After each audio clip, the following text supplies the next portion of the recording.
Sonic had a rough transition to 3D is a statement that personally I am so tired of hearing about when we talk about the current status of Sonic the Hedgehog's video games. You've heard it, I've heard it.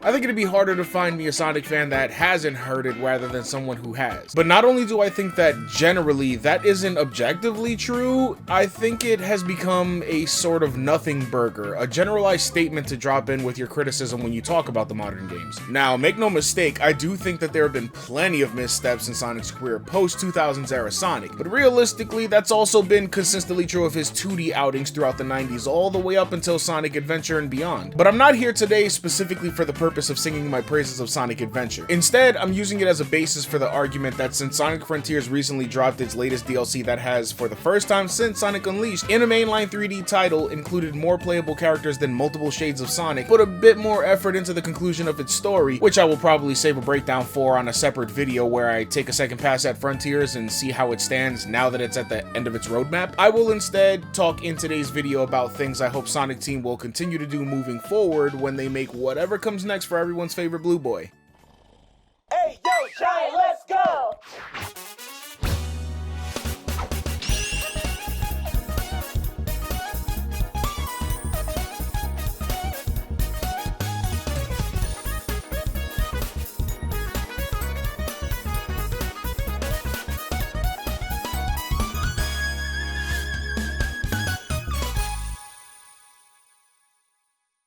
First, understand that as I said in my previous review of Frontiers that I was particularly invested in Frontiers once it became known that they were evoking the Adventure series. I mean, we now know that they basically said fuck it and are low-key treating everything as if it's canon now, but it was particularly leaning into Sonic Adventure 1's history to establish a base point for its story, and in turn, stoking interest in said story direction as it was clear throughout the game's dialogue that Sonic's history was greatly cared for. I do things on my own, and that's just how I like it.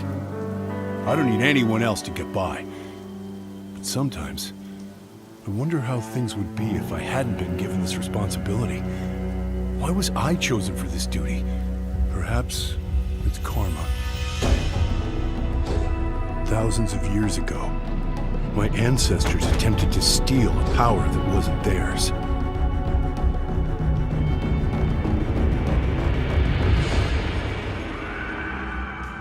In the future, I hope that they push this envelope even further. See, I was always a fan of the early 3D games' attempts to create a branching narrative with each character having a unique perspective or matter of involvement in the game's events, before they started trying to include literally every character they could model into it, or before they started trying to come up with 23 flavors of Edge, complete with alternate endings. If it hadn't been for them trying to constantly one-up themselves back in the day, I think we had a winning formula back then. And so, now that we're bringing back other characters in 3D games, I absolutely think that they should start doing this kind of thing again, because I think we can still glean a lot of lessons from the Adventure era games, refine what worked and filter out what didn't, because there was a lot. Think about it. What if the Knuckles prologue animation was more fleshed out as the beginning of his own playable chapter of the Frontier story as a whole? In the same way that the main story had Sonic unsuccessfully attempt to fight the first boss Giganto, we could have seen Knuckles and by extension the other characters attempt to take on their respective titans on each island in fights that were tailor-made to make use of their own unique talents, to fail before eventually being saved by Sonic, to continue along their own story paths as presented in the final horizon, or even thereafter to see each character, once freed, assist Sonic in taking down that titan during their respective fights. It would certainly be more interesting to me than what they did back in the day where you had to face certain bosses like Chaos 4 and 6 multiple times, and I suppose that could be structured in a way where, rather than the adventure style of a completely independent playthrough for everybody that converges at certain points, they could go a little Sonic Adventure 2 with it and have it as a linear story path with characters switching between chapters and islands, whatever. Like, let's be real, Chaos 4 is one of the worst bosses in Sonic history, both for being completely brain dead and having to beat it with no less than 3 different characters in 3 different playthroughs. So working around that in such a way that could both incorporate multiple characters in a more engaging, fun way while avoiding the hangups that the old story structures created would certainly make great use of the cast and be more engaging for big fans of other characters. But I still appreciate how they offered unique scenarios that offered more context to attempt a more big picture approach to the whole thing. That was still kind of true in a sense with Frontiers, where Sonic would be the first character you play played, but characters like Knuckles and even Eggman offered perspective and, with some more than others, context that put them chronologically at the onset of the Frontiers events. Even characters like Amy had seemingly completely unrelated circumstances involve her in the plot back in the day, only to have revelations that made her involvement loosely sensible in the long run. I do prefer the way Amy had been written in Frontiers, so if some of that maturity she, alongside the rest of the cast, has shown continues going forward, I think she could have offered some introspection to go along with her natural bravado and go-getter attitude that's always seen her take part in things she could have easily stayed out of. Then there's Tails. In Sonic Adventure 1, his personal thread in the tapestry was about him learning to trust in and count on himself, because with or without Sonic, he was a hero all his own and was capable of seeing things through with his own conviction to do the right thing. That we had such a level of character development all the way back in 1999, only to watch him in every game since Unleashed take a much more passive backseat for most of the series since, and even behaving in ways that went against that development was such a betrayal of his growth that it was a large part of people growing dispassionate towards the storytelling of the game's post-boost formula.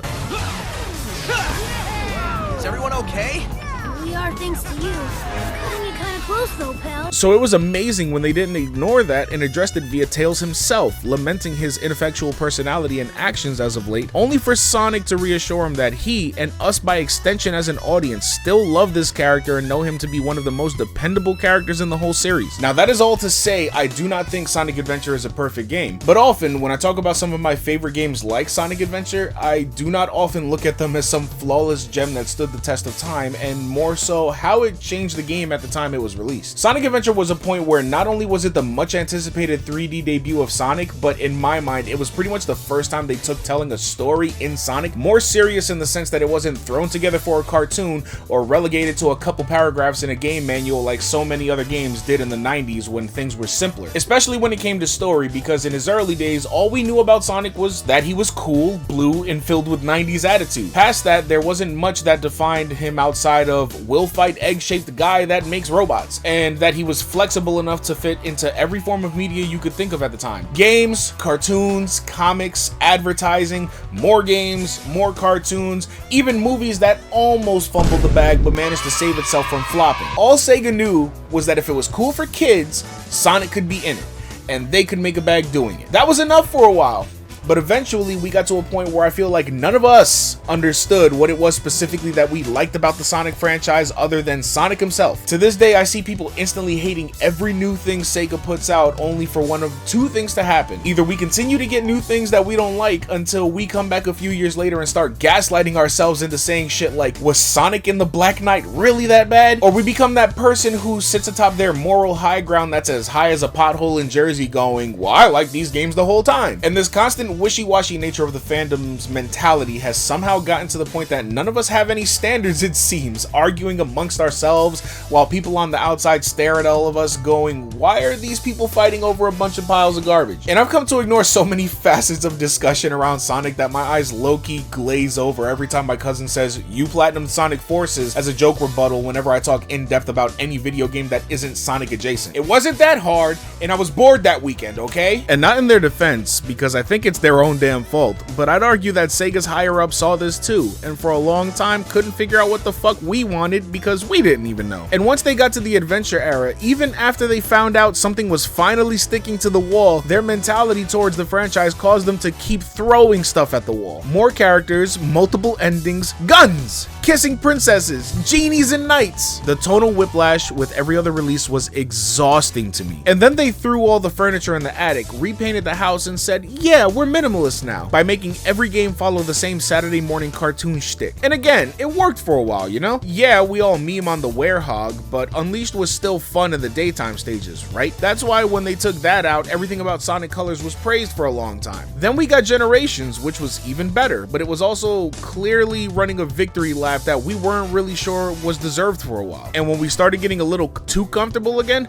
bam! Because we couldn't have too much of a good thing, they started tripping themselves up again, to the point that Sonic Forces was so universally hated, not because it was bad, but because it was so painfully safe and unchallenging that it came off as appeasement for more recent missteps. And this always irked me because Sega, level with me, we love you, right? And we don't want you to not try things. But my goodness, can we just stop changing things when we get something good going? We don't mind you experimenting once you hit a stride, but when you get a good thing going, you don't need to you know, I genuinely don't understand what you guys aren't getting. We were cool with this. We didn't need to do this. We were okay with this. We didn't want this. We were loving this. And I'll elaborate on this more when I talk about classic love later, but why are you also trying to make us put up with this? I mentioned in my Sonic Frontiers review that I've been through peaks and valleys with the series my entire life, and that's still true, and I am not alone in that, which is why it was so refreshing to me when Ian Flynn came through to pen the story, because he was credited for some of the best characterizations of Sonic and company with his IDW comics interpretations. So it read to those who knew his work at the time that the series was priming itself to get a shot in the arm and hopefully bring us something that wasn't totally divisive amongst the fan base. And well, as far as story was concerned, it pretty much did just that. And how exactly did it do that? By writing everything in such a way as to point to all of us, even you, and yes, even me, to say, look, we know this shit has gotten out of hand, but you know what?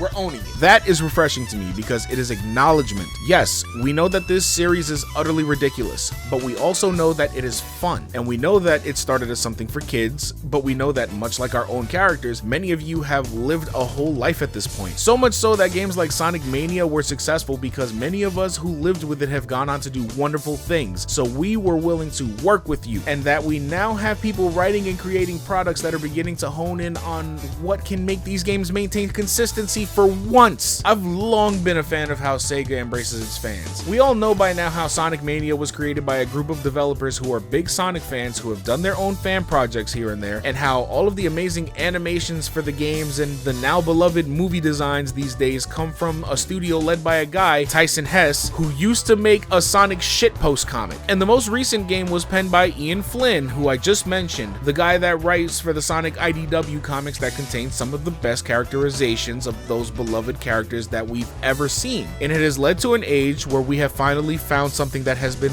working, not shying away from what Sonic is and always has been. Crazy. To quote Yahtzee from Zero Punctuation, he's a fucking blue cartoon mouse in sneakers. And I love him for all the ways that he makes no sense and still makes us care. That he can be totally unashamedly batshit, but he's having fun with his friends, so why shouldn't we be able to as well? Hey, so this is kind of off the cuff, a bit of an unplugged moment, I guess. But when I wrote this section, I clearly wasn't expecting to hear that Yahtzee, Frost, and many more left the Escapist because they let go of their editor-in-chief Nick. It stirred something up in me, so now I'm here speaking on it. Because I gotta be honest, I highly respect the moves that were made. This kind of thing just feels so refreshing to me. I became a fan of videos like Zero Punctuation, Extra Punctuation, and Cold Take as recently as last year, but I was instantly hooked. As a smaller content creator, I tried not to pay too much attention to the voices of the bigger channels in the sphere I find myself hovering within, not out of disdain for those voices that are in the upper echelons, but out of respect. You often hear bigger content creators who habitually voice their opinions say things like, you should come up with your own opinion, don't use mine in place of thinking critically for yourself. And I take that to heart, because as hard as I work to produce the videos I make, I go to great lengths to make sure that I'm not sounding too similar to my contemporaries, difficult as that may be in the never-ending cacophony of voices spewing out of the black hole that is the internet and YouTube. Such is the way I try to carry myself. And I've often found myself in casual conversations contesting with people who dare not stray from the path of popular opinion because they want to appeal to the masses in an attempt to prop themselves up and wait their turn in line. Not aiming at anyone in particular, but it is what I see the most often as I research things for the videos I make. I had honestly started considering myself to become numb to discourse about most popular topics that I follow, as I had grown tired of arguing with those in the circles I ran in that were unwilling to think more critically about that which they spend their time and money to make content on. Imagine my surprise then when the first time I heard Yahtzee was on his Zero Punctuation episode about Sonic Frontiers, a game I personally enjoyed, but that I understood was not going to be for everyone. I already knew this game was going to be divisive, so I instinctually turned my brain off as I watched Sonic fans at each other's throats while grabbing my popcorn, and it became clear that I was watching someone who was really good at his job, and also had no patience for uncritical conversation about how stale the gaming market was becoming. Picture me there, with my head propped up by my hands, listening intently to this video that clearly shared an opposing opinion to mine, but with such sheer unmitigated personal honesty and captivating wordplay. I was instantly hooked. I then followed up by binging many Zero Punctuation episodes in backwards chronological order to appreciate what led to where we currently were. Then I went on to watch Extra Punctuation, the series where Yahtzee took his time to break down not specific games, but topics of discussion surrounding the gaming space, and how Yahtzee would not back down from his opinions, but would give them space to breathe and elaborate the broader mindset with which he approaches his criticisms. And make no mistake, he does generally have a hot take from time to time, but it was clear that if you watch enough of these, you can kind of glean some of his sensibilities and tastes while also appreciating the honestly inspiriting candor with which he speaks about these things. I suppose the only bars to clear when deciding if you could appreciate the conversations were how deep your fandoms run and how much profanity your ears can handle. But that's also where Cold Take came in. The host of that series, Frost, spoke more calmly and candidly about situations similar to those approached in Extra Punctuation, but with a smoother tone and a willingness to lay plain their indifference to the sensibilities of the uncritical, trendy live service gacha gamer crowds that are clearly overtaking and influencing the path of gaming today. I found these conversations soothing when I had overindulged in Yahtzee's creative ways of shitting on game titles. Then there were the 3-minute reviews and many other videos that permeated the Escapist channel. It was also fascinating that for the first time in so long that I can't remember what was the last time, I was drawn to their actual website to watch these episodes even earlier and without the frustrating dance routine that is dodging demonetization on YouTube. And then there was Nick. I'll be honest, I didn't know much about Nick myself, aside from how Yahtzee would often ask him in video if he was doing his ad read slow enough. Spoilers, he wasn't, but if there was one thing that was apparent to me at a glance, it was that he knows the people he works with and is willing to foster their creativity rather than stifle it. It's no wonder to me then that The Escapist is apparently such a successful outlet in the gaming journalism space. So it honestly boggles my mind that they decided to let him go. And for what reason? Was it some lame tweets that came up out of nowhere? Was it some sort of sexual deviant activity that made him a bad look for the company? Surely there was a bit of racism or something, right? Well, actually, it was none of that, and that's good, right? So what was it? Well, it turns out, according to Nick, that he wasn't achieving goals, whatever that means. And just like that, I feel as though The Escapist shot itself in the foot, because just as fast as that, as I mentioned earlier, Yahtzee, Frost, and many other talents behind the scenes and the writer's seats packed their bags and took off. And honestly, Nick and everyone who left have my utmost respect, both for their loyalty to each other and the strength of character that led Nick to refuse to take hush money so that he can proudly plant his feet to the ground and declare that he will bounce back. It's clear that whoever at The Escapist made this choice thought their brand name outweighed the reputation of the people who made the brand, and it is so satisfying the speed with which to be shown that they are wrong. As someone who has a dream of one day being able to make a team of hardworking people that could elevate each other and build up to something both fun and grand, I admire these people wholeheartedly. Whether or not they see it as such, I see the recent events as both a lesson and an inspiration. So in closing, I would say good luck, but if the current sentiments online are anything to go by, I don't think you guys are gonna need that. Instead, I'll just say that I look forward to what comes next. So thank you Yahtzee, Frost, Nick, and all of the others who helped make The Escapist such a successful platform, and I will forever see it as some sort of cosmic irony that the first and last Escapist articles I will likely ever see are about Sonic. So thanks for that. Speaking of him, thank you for your time to, hear me ramble about this side story, but now's about time to get back to talking about the Blue Boy. We've even reached a point where we are simultaneously accepting of what is basically two different continuities, where those who prefer the 2D antics of Sonic & Co. can continue on with their Saturday morning cartoon antics and invoke nostalgia willy-nilly without even saying a word and pantomiming through animation so that we can get just enough to say, okay, we get it, and still have fun. And those who prefer that extra dimension can get something a little more serious while staying witty and acknowledging that we are capable of indulging in something a little more considered. And so I urge SEGA, don't be too hasty to move on from what we're doing now. Let's do a little cruise control and look at where we are. You found something that works for your classic fans, so let's peel it back and tie up a neat little bow on my point with Sonic Adventure again. Sonic Adventure did a lot of important things right. It told a story that was straightforward enough to be understood by many, but was elevated by its characters and the defining of personality traits that would stick with these guys for generations. No pun intended. And I loved that the people making these products are remembering that. We loved when Tails was young, but still braver than most everyone around him, capable despite his years, and so dependable. Not when he fell to pieces at the slightest hint of trouble in multiple games, although we do love his little bit of sarcasm he developed from having been through so many experiences over the years. We loved Knuckles when he was naive but headstrong, not when he got dumb. But we also appreciate his now showy bravado, giving him a side that makes him appear more comedic, adding to his naivete, contrasting his self-seriousness. Incidentally, I like Amy's current characterization better than what she was in the past. The whole I love Sonic shtick being pretty much so strong that it would override the positives of her personality. Her bravery, steadfastness, and empathy showing through in her recent iteration, showing an actual character all the way through her being a love-struck dummy. Who knew? I even love Big being here. and I give him points for being one of the only characters in the history of Sonic to be the exact same character he's been since he first showed up. On the topic of Big, I think he works way better being a passive figure that facilitates a minigame that is completely optional yet offers a lot for progression and offering context for the other side via the Eggman recordings. So keep him like that in the future. I don't think we need to actually play him. This works for me, but that's something that I thought was sorely missing up until Frontiers. In the adventure games, they played up the idea of playing the other side, whether that be as E102 Gamma in Adventure or the entire dark story of Sonic Adventure 2. Some of these characters were straight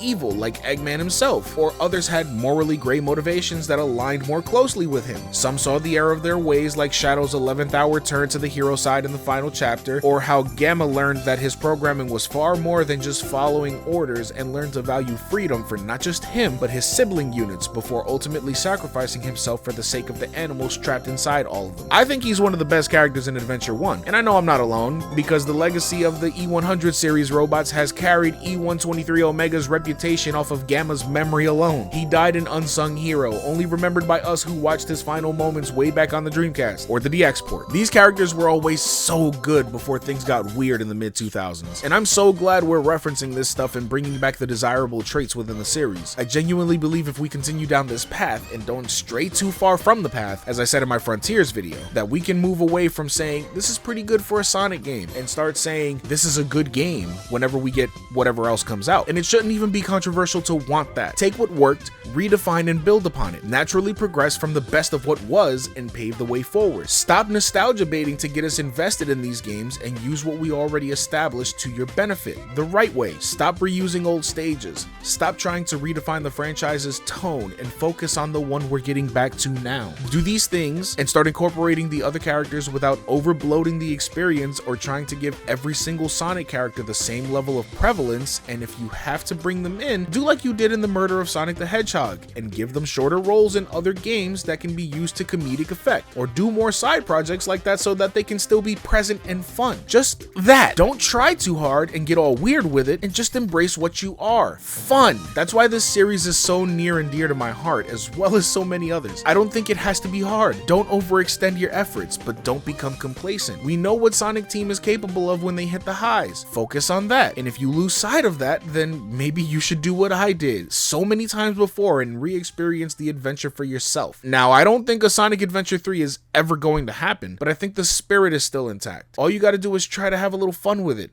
and maybe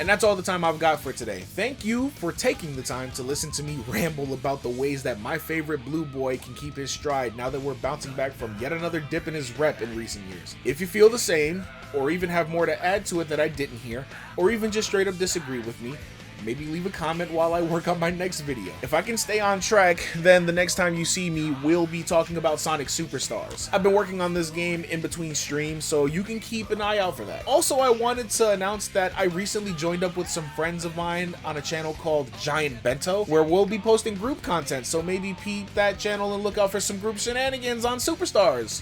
Either way, thanks for watching the video, and be sure to like and subscribe. Until next time, my name is Hector, and I am one sleepy giant. I had a lot of fun, but I need a nap. Later.